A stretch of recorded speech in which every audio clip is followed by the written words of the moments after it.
Quando se quiser quer saber onde é que eu moro, só pode pedir de volta, porque eu não ponho na mão dele, não, eu ponho na mão de outro, né? Tira o seu. Hein? Desistiu do nada. Aí. Rapaz, se viu que...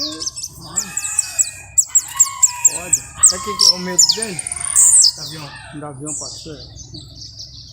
Diz o menino lá em casa, diz ele, que tinha um pássaro grandão em cima da minha gaiola bicando um passarinho. Eu não acreditei. Aí tu tá com trauma, passando com trauma mesmo, cara.